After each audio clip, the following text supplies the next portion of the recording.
Hey there, I'm Gina. I'm a speech therapist, I'm a mom, and this channel is just for you. So if you have something you want to see a video about, make sure you comment down below. Also, while you're down there, subscribe and ring the bell. That way you'll be notified anytime new videos are posted. Today, I just want to talk to you about how you can make some changes to help stuttering.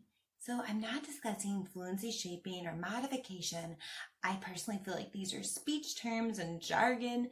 You can talk to them about these things with your personal speech therapist, and I'm sure they'll jump into this with you. But these are just exercises you can practice to help improve your speech and make your speech more fluent.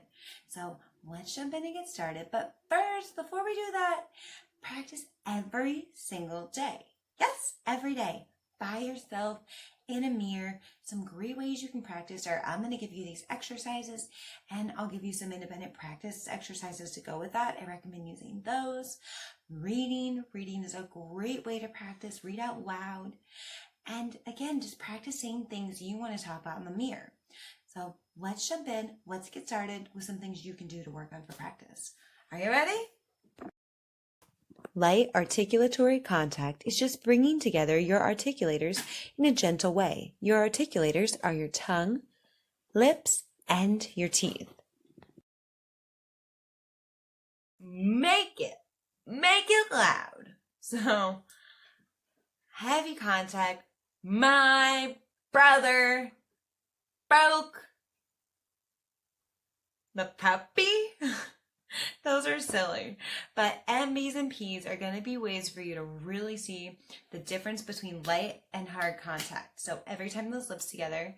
So let's just try the word book. You're going to feel it with B. Book. Push your lips together really hard. Book. Give a lot of burst and volume. Book. That's hard contact. It's hard. It's effortful. Try lighter. Book. Book. Still some effort, but a little more controlled. And then try softer. Book. Book. Even softer. Book. Book. It sounds like you're almost whispering, but it should just be the first sound. Book. Book.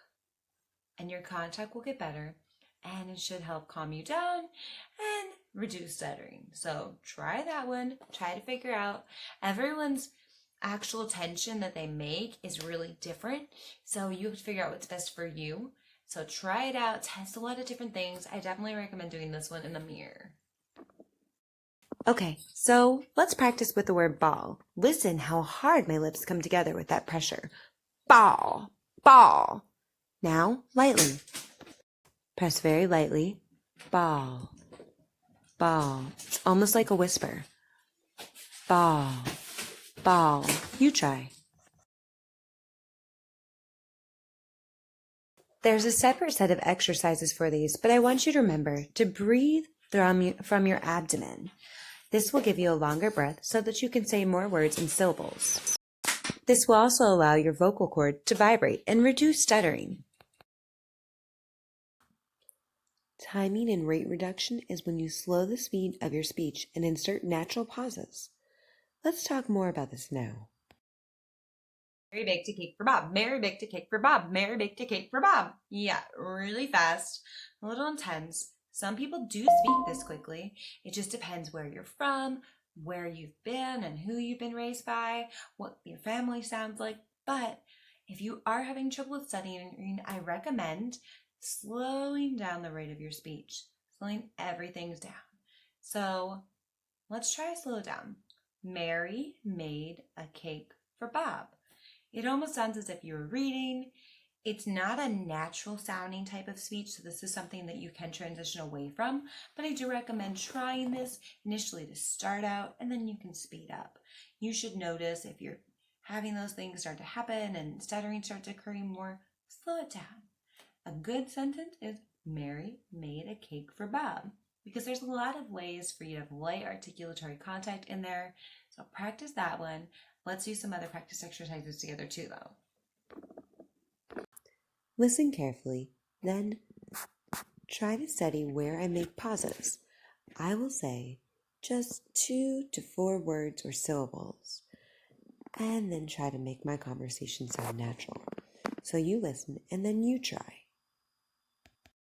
I recommend practicing with these exercises in a mirror. You can also read books to practice natural pauses and timing. So let's give it a shot with these exercises.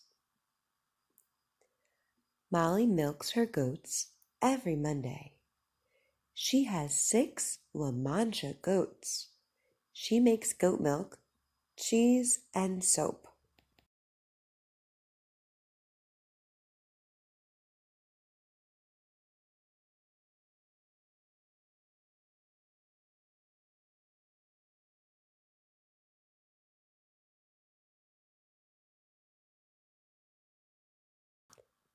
Bertha baked blueberry muffins. Blueberry muffins are her daughter Betty's favorite.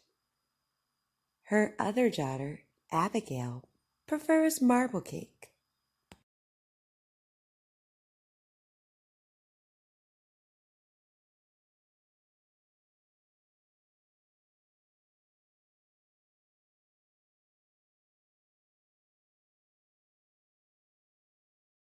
I know it's a lot to remember, but make sure you're using light contact.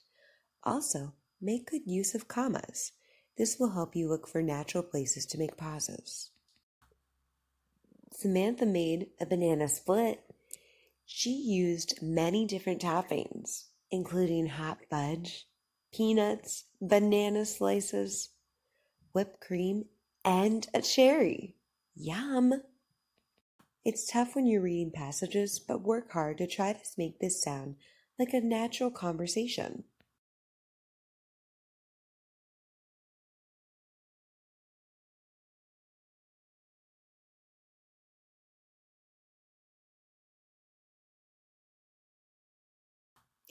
Paco painted a masterpiece. He painted a beautiful mountain range. He planned to sell the painting. Everyone may take pauses in different places. Do your best to try to make your voice sound as natural as possible and the way you want.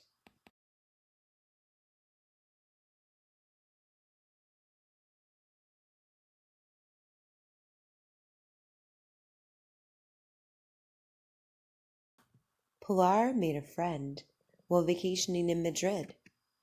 Her name was Martha. Martha grew tomatoes in her garden.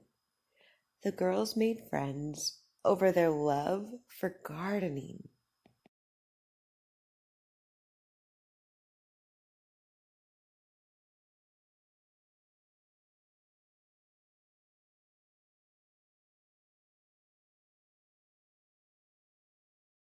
You did great with these exercises. They're really tough, so make sure you take time to practice it. Take a look at other speakers, like presidents or pastors, sometimes even comedians. They'll help you find natural places to take pauses. Have a good time. See you next time.